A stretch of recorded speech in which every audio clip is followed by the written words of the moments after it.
Welcome to Built to Go, a van life podcast. I'm your host, Jeff Wagg, coming to you from the College of Curiosity.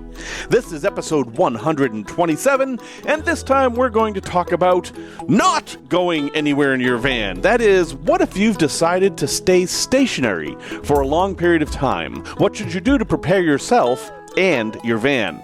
We're also going to talk about the TPMS system that your van probably has, a tale from the road involving dogs, it's a little bit sad, and a product review of the Turbo Fan.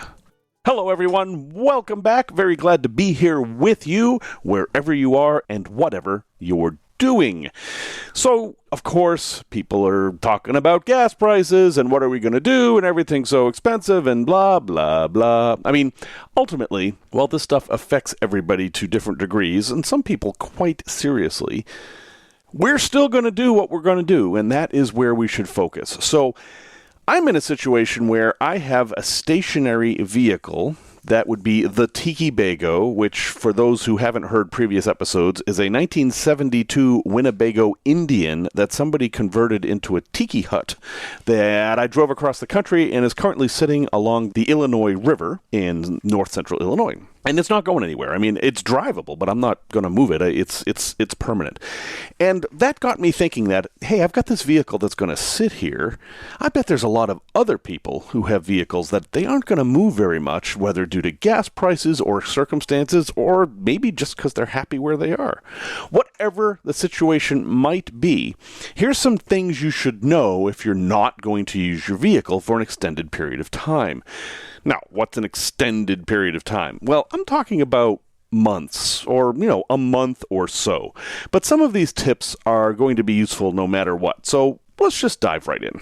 One of the first things you should do is make an effort to make it level. You're going to be happier, your stuff is going to be happier. It doesn't have to be perfectly level unless you have one of those absorption fridges, one of those old three-way fridges that works with either propane or electric, one of those. They do want level. They're a little persnickety because of the way the ammonia goes through the tubes and those things. They want to be pretty level. So take some time to level your van. Now, you don't have to go out and buy fancy levelers. You just need a car jack or two. You can get them at junkyards for cheap. You can get them at pawn shops. Harbor Freight, they're not hard to get. A bottle jack, scissor jacks, whatever. You're not actually going to use them to jack up your vehicle. You're just going to use them to lift the vehicle up a little bit so that you will become more level. And then you can just leave them. I mean, jack stands are better for really long-term storage. And if you're not familiar with what a jack stand is, it's kind of like a jack that won't go up, nor will it go down. You jack the vehicle up, you put the jack stand under there, and then you take the jack away, and the jack stand holds the vehicle up. Those work really well for leveling, and what you can do with them is use one jack and go around the vehicle and place jack stands wherever you want. Another thing you can do with jack stands that's useful for long-term storage is to lift the entire vehicle up onto jack stands so that you have the weight of the vehicle off of the suspension, because the suspension is going to make your vehicle rock back and forth. If you put the vehicle on jack stands, it's going to be very solid, like a house.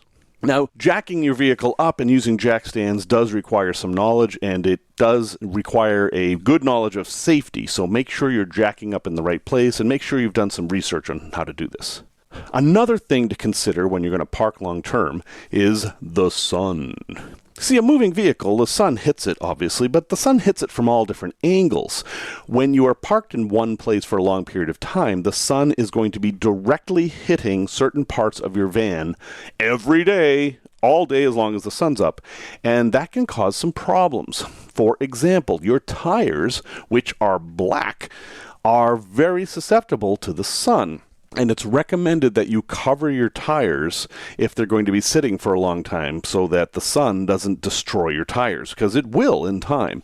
If you go around RV parks, you'll see that a lot of people have tire covers that you can get at Camping World or whatever. But honestly, a piece of cardboard will work just as well. You just need to keep the tires in the shade. Now, for my Tiki Bago, the way a Winnebago, an old Winnebago is designed is the tires are kind of under the body. They don't really stick out at all. And I've noticed that because of how I have the vehicle parked, the sun doesn't actually hit the tires very much, so I'm not worried about it. But depending on where you are, especially if you're in the desert, yeah, you're going to want to make an effort to cover up the tires. cardboard, a trash bag, a blue tarp, or you can make something fancy if you want it to look better. That's up to you. Don't forget your windshield wipers. Yeah, seriously, your windshield wipers are made out of rubber, usually, sometimes silicone, whatever. But the thing that wears out windshield wipers more than usage is the sun. So you can just take them off or cover them up with a sock or something. I don't know if you'll figure it out, wrap them up. But get your wipers out of the sun if you want them to last. And maybe you just don't care and you'll replace the wipers. That's up to you, too. Now, water, obviously, you're going to have to get water to your rig. And, if you're mooch docking, as they call it, that is like staying in a friend's driveway, maybe you have a water hookup, and that's fine. Or you're going to have water brought to your vehicle. However, you have to deal with this anyway. It's just that you're not going to be able to use your vehicle to go get water. So you're going to have to figure that out. How are you going to get water to the vehicle?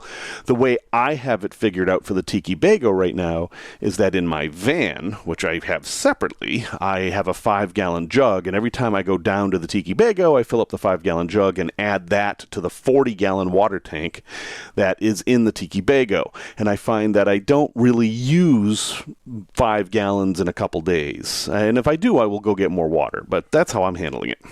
Now, the other kind of water you have to worry about, of course, is gray water and black water.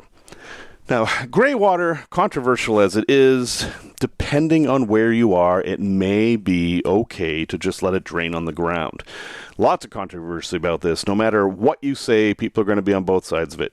You have to make your own determination. If you're in a wilderness area, it may be straight up illegal. Or if you're in a community, it might be illegal. So you've got that to worry about. But in a wilderness area especially when you're near water, it may not be a great idea. I handle it by filtering the gray water. So I have the gray water coming out of the Tiki Bago and going into a big container of sand. And it's basically a half-filled container. So the water goes into the container, and it fills up the container, and then gradually drips out the bottom where I have a bunch of holes in the bucket. And it's relatively clean water going into the ground. And where it's going into the ground, in my case, is gravel. So it's pretty low impact. Even though I am near a river, this water isn't actually getting to the river, at least not in any time frame that I can understand. I mean, maybe in a few weeks, those molecules of water will make it to the river. But by that time, they have been reduced to just molecules, and all the soap and whatever is gone. Now, your engine. Now, we're assuming here you want to actually have your van move again. You do need to take care of the engine a bit.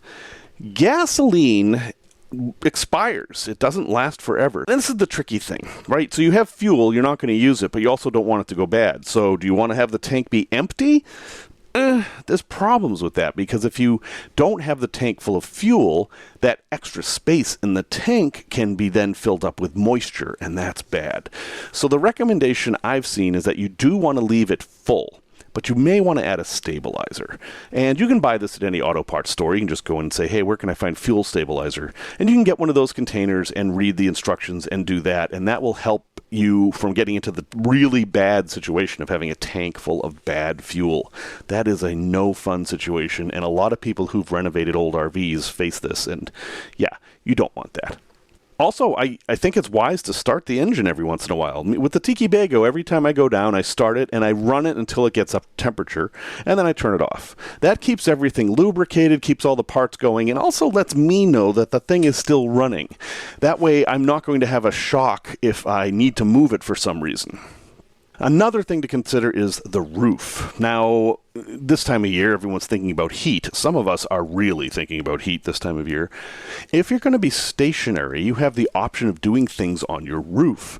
Like, you can cover parts of your roof that you normally couldn't. Basically, if you can shade your roof somehow, even just by putting a tarp over it or putting cardboard on it, such that the cardboard doesn't come in direct contact with the roof, that's going to make a huge difference in cooling. And you can spend more time and effort on this than you could if you were only staying for a weekend. So think about a way to cover your roof. Now, if you're using solar, you don't want to cover the solar panels, obviously, and that's the big problem in the summer, right? You want to park in the shade to keep the van cool, but you also want the solar. Consider taking the solar panels down and making them portable so that you can park in the shade and move the solar panels to the side. That would be awesome. Another option you have is, because you're not moving anywhere, you have the entire underneath of the van to use as storage. Now, you could lay down a tarp and drive on it and then put your stuff on the tarp under the van, or you can just put things in storage compartments, etc. Now, once you start keeping stuff outside your van, depending on your circumstances, that's when you're really going to start attracting negative attention. So if you're in a city environment, know that you have then crossed a line and that more people are going to be paying attention to you, and some of those people are going to want you not to be there. So stay neat. Have everything looking neat goes a long way. Another thing you could consider is spending some time putting up screens. You don't have to do anything fancy. If you just go to IKEA, they sell these white screen curtains that are meant to put around a bed just for effect, but they actually work really well as bug screens. They cost like $5 and you can cut them to shape and stuff. If you're going to be stationary and you don't really have to worry about moving this stuff, I mean, you can just tape it up to the windows if you need to. That would be a huge relief on these really hot days. And the last thing to worry about is security. One of the biggest parts of security in a van is that you can simply drive away if something bad is happening. I mean, seriously, that's a large level of security. Something bad, something doesn't feel right, I'm going to drive off. You can't really do that if you've set up your vehicle to be stationary for a long time. So it does make sense to take some extra time to secure your vehicle. First thing, and I always say this, is the most security you're going to get is to have a dog. People don't want to mess with dogs, so if you have a dog, that's going to help you out. There are also some clever things you can do with chains. For example, if you're chaining things outside, like let's say you have a generator, you can chain that to the vehicle. There are many secure places on the vehicle and under the vehicle where you can chain something so people can't just walk away with them. But it's also true inside. Now, you have to balance safety from people breaking in with safety from you being able to get out in an emergency. But let's say you're in a van like a ProMaster, okay? We're going to use a ProMaster as an example. You've got two front doors, you've got one slider, maybe two, but probably one, and then you've got the two back doors. Well, those front doors, you may not use very much. And you can actually run a chain. It doesn't even have to be a chain. It could be a rope. And tie the doors together. Find a secure place to put a rope on either side. And then tie the doors together. And that way, even if they broke the window and unlocked the door, they still couldn't open it. That quick 5 minutes provides a nice level of security. Because anytime someone's trying to break into a vehicle, they don't want anything to go wrong. They want to have a plan and they want to get out of there quick. And as soon as they encounter a barrier, there's a good chance they're going to flee. Now, you can do the same thing with the back doors as well. A lot of people have ways to do this where they'll put in eye bolts and then you can run a lock between the eye bolts. And the slider's a little bit more complicated because of the way the slider works, but you can do similar things with the slider.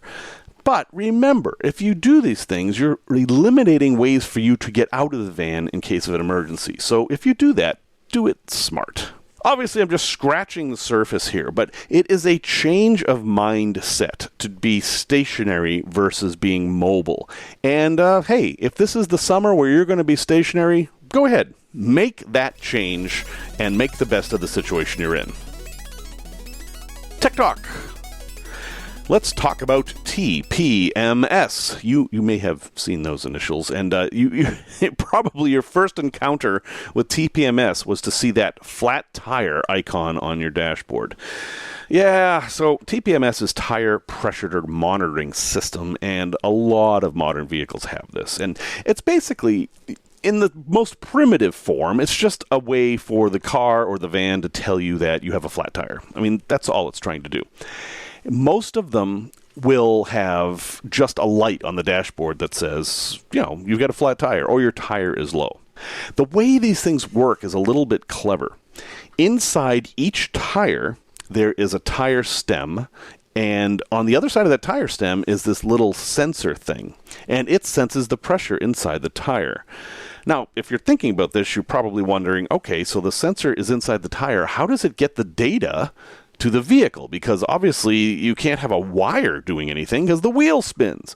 Well, it does it with radio. They have little batteries in them, and they send a signal to a receiver that is inside the wheel well. And the receiver then will go to a computer somewhere in the vehicle, and it will have settings, and as soon as the data is outside those settings, such as the pressure is too low, the light will come on in the dashboard.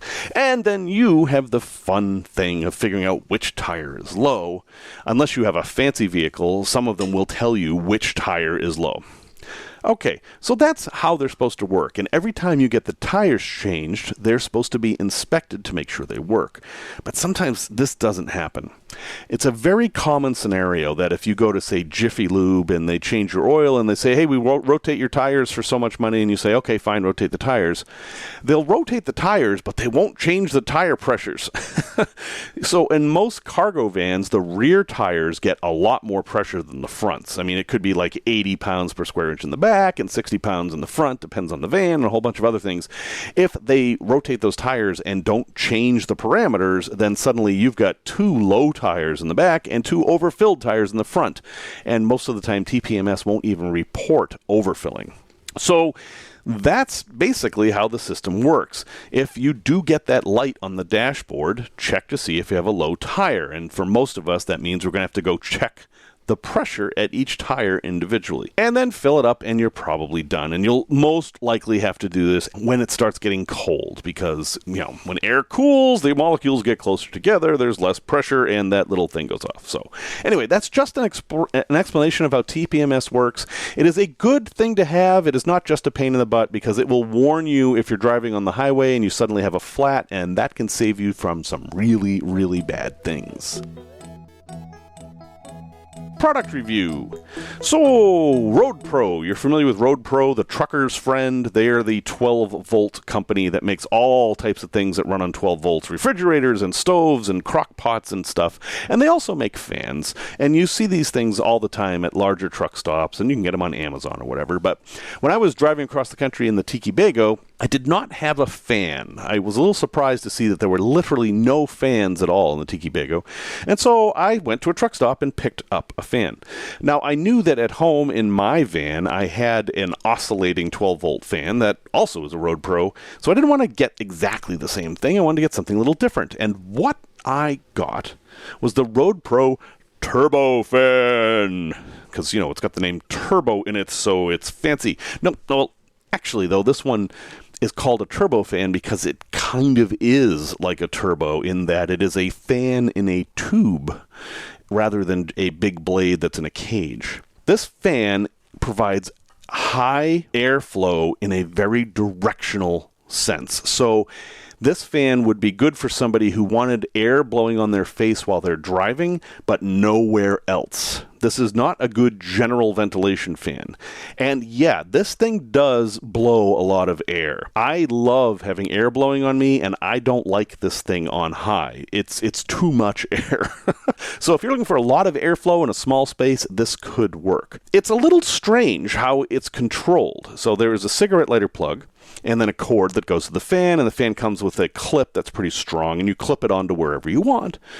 But the controls for it are actually on the plug. There is a dial on the plug, a thumb wheel, that turns it on and then adjusts the speed. So it's not meant for a permanent install. Like if you were going to wire this to your battery or whatever, you would actually lose the controls. So you'd have to use a socket or something. I like the fan, but I do have some concerns with it. The first being that you can't really direct wire it.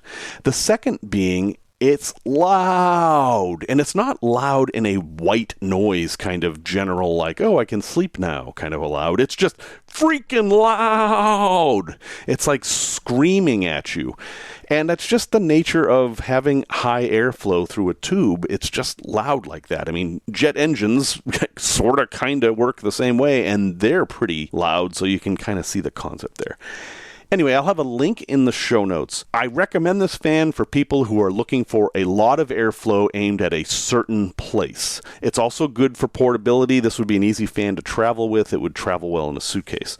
But if you're looking for a fan to sleep with or a fan that's just going to provide white noise or general ventilation, go with the oscillating fan. It's going to make you much happier. Actually, everywhere where I said turbo, replace that with tornado. It is the tornado fan. But everything else I said is right. A place to visit.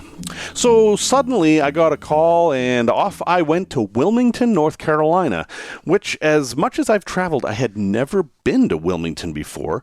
And I had to do a little Googling about it and found out that it was at one time the largest city in North Carolina up until the turn of the 20th century. It used to be the capital, has a long history going back to the 18th century, and it's right on the water. I mean, this is kind of a port town. Lots of interesting stuff. Now, a lot of that history was pretty dark. Wilmington has had some really bad things happen. So I was interested to see what the town was like today.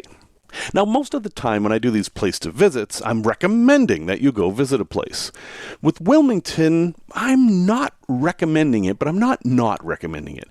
First off, I wasn't there long enough to evaluate it properly. I was there to do a training, so I spent most of my time at the training, and I only had a little bit of time to drive around downtown and go to the beach. But I did learn some things that I think would be good knowledge for someone who's thinking about visiting Wilmington. First off, it is a place where their history is on display. Now, the really bad history, and you can look it up in Wikipedia, I didn't see too much reference to that. But they do have more historic signs than just about any place I have ever seen, and I grew up in Salem, Massachusetts. I mean, there's one street downtown where there's a big white sign about some historical thing, like every 10 feet. So if you're a history buff, that is awesome. Also, they have a booming restaurant bar scene. So if you're a pub crawler kind of person, yeah, Wilmington's got something for you. And the beaches are really nice. They're not completely sandy, but they're big and wide, and they have just enough interest on them to not be as boring as I find those big sandy beaches. I mean, there's rocks and shells and things. And yeah, the water's a little bit cold because you're farther north, but the beaches are pretty nice. However, parking is a real problem. When you get closer to the beach, parking can cost as much as $40 a day. And the beach I went to was Wrightsville Beach, which is actually a separate community. And there's a sign as you enter into this community, there is no free parking. So basically, this is not a place you're going to stay overnight in your van. You're going to have to figure out someplace else to stay in the van and then go hang out there for the day. And the one lot I saw that allowed all-day parking was $40 to park there. Closer to the beach, like in the public lots, it was $5 an hour. So that's a bit of a barrier, and there may be a way to do it with public transportation. I don't know. I did not figure it out. So that's kind of a drawback. But there is a lot of stuff to see there. There's a battleship to tour. There's lots of historic homes, and well, I would go back. I would go back and go back as a tourist and learn some of the more stuff. So anyway, since I was just there, I thought I'd pass along what I knew. It actually reminded me a bit of New England, which is not something I expected from North Carolina. So if you're going to be in that area, yeah, you could check it out. Just know that it's going to be hard to park that thing. Resource recommendation. So I have property on a river now, and suddenly flood stages are somewhat important to me. And for anybody who's listening to this who was in Yellowstone, flood stages kind of matter, don't they? So if you're going to stay on a river and you have been watching the weather and you're concerned, it rained a lot recently, I wonder what the flood stage is. Well, there's a great resource to figure that out. For any river in the U.S. that's of size, not a little creek, but major rivers, Yellowstone River certainly, the government actually has a service that provides up-to-the-minute flood information and forecasting. And for the river I'm concerned about, which is the Illinois River in Illinois, it's been great. I can tell, over the course of the weekend what the flood stage is going to be. And for me, that changes things a bit because on my property, a 10-foot difference in flood stage means I have a beach or I don't, because the beach goes completely underwater. So if you would like to check out the flood information for any river in the United States, go to water.weather.gov. Yep, that's it. It's easy to remember. Water.weather.gov. And yeah, I'll have a link in the show notes, but it's a fairly complex page. It's pretty technical, but it doesn't take too long to get the information you want. And boy, you can really get a whole bunch of information from this site. It will also do long-term predictions and historic predictions, and it will show you flood maps. Like you can see that you can see if your campsite floods or not. And that can be really useful information for planning. So again, that's water.weather.gov. It's a service of your government paid for by your tax dollars. And, well, this is actually a good one, and it's nice to be able to say that. Tales from the road. So you may have noticed that I kind of did things a little out of order this week, and I put Tales from the Road at the end. And I did that because this is a little bit of a sensitive story. If you are the kind of person who does not want to hear stories about animals in peril, why don't you just end the podcast right here? This story does feature animals in peril, and after I'm done with this Tales from the Road, I'm just going to do my normal sign-off, and the only thing you're going to miss is the quote, and that's okay. So I'm going to give you a sec. You can go ahead and leave, and I will see you next week. Thank you for listening. Okay. Now for the rest of you, I will tell you the story. It was 2010, and I had just had a conversation with a friend, and she basically changed my life. That's you, Susie. If you happen to be listening, that conversation was very important to me. And I was living in Las Vegas at the time, and the upshot of it all was that I needed to leave then, like right away.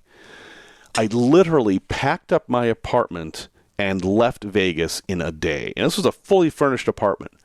I had a Honda Ridgeline pickup truck, one of the older ones that was a funny shape, and I put every last thing I could in that pickup truck, and anything that didn't fit got donated, and I started driving to Vermont, which was my destination. And I drove straight. It was a very long trip. Lots of bad things happened on that trip, but I did make it, even though I was terribly abusing the vehicle.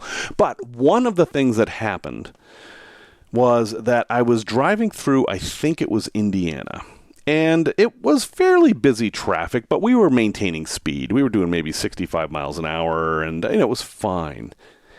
And then I noticed that on the side of the road, there was this car that apparently had broken down. It was one of these situations where the car was pulled over on the shoulder, and the doors were open, and there were kind of people sitting on the seats, and I don't know the situation. But suddenly I saw this flurry of activity, and two dogs bolted out of the car and ran into the field. And this was way ahead of me at this point, and I could just see this happening. And then to my horror, there was a black dog and a golden dog. The golden dog turned and ran right into the highway. And this was Interstate 80, right into the middle of the highway, and got through lane 1, and then on lane 2 got whacked by a car really hard, stove in the front end of the car, and the dog just slid like a hockey puck across the pavement. Now, I didn't see where the dog landed. I'm assuming the dog was killed instantly, but it was fairly traumatic to see, and I can't even imagine what the people in the car were going through. I instantly called 911 because I saw this as a safety issue, and I told them there were dogs loose on the interstate, and I gave them the mile marker, and they didn't seem terribly concerned, but they did say they'd send someone, and I don't know what actually happened. But I do know that once the golden dog got hit, the black dog noticed and ran out, and I didn't see what happened after that, but I don't think it was good. So, pretty horrific. And if you drive enough, the chances are you're going to see something like that, whether it be a deer or a squirrel or whatever. It's just an unfortunate reality of driving that animals will be in the road. So, the fallout from this is that I told this story, and I made the statement that if you see an animal in the road, and the animal is smaller than a deer, you should actually just hit it. Now, that was very controversial. People are like, what are you talking about hitting animals? Well, in an interstate situation where there are a lot of other cars around you, especially, the safest thing you can do is hit the animal. It's not the safest for the animal, obviously, but it's the safest for you and the people around you. Because imagine what would have happened. Now, I did not hit this animal, let's be clear here. Somebody else did. But that person didn't swerve and didn't slam on the brakes. They slowed down a little bit because they were trying to avoid it and then hit the dog straight on. And that was the right thing to do. And not everyone likes hearing that. But the reason is that it was the safest thing to do for all the people around. If the person had swerved to avoid that animal or slammed on the brake on a busy interstate, they could have caused a multi-car pileup, and it would have been a much bigger tragedy than it was.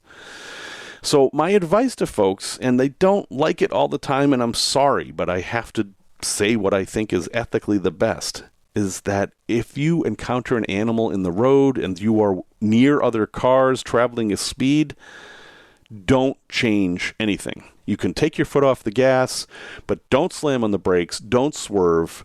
Try to get the animal between the wheels if you can, whatever, but you're going to have to hit the animal. And then if it's a big animal, like a deer or a moose, well, then you're in danger from hitting it, and the situation is a bit different.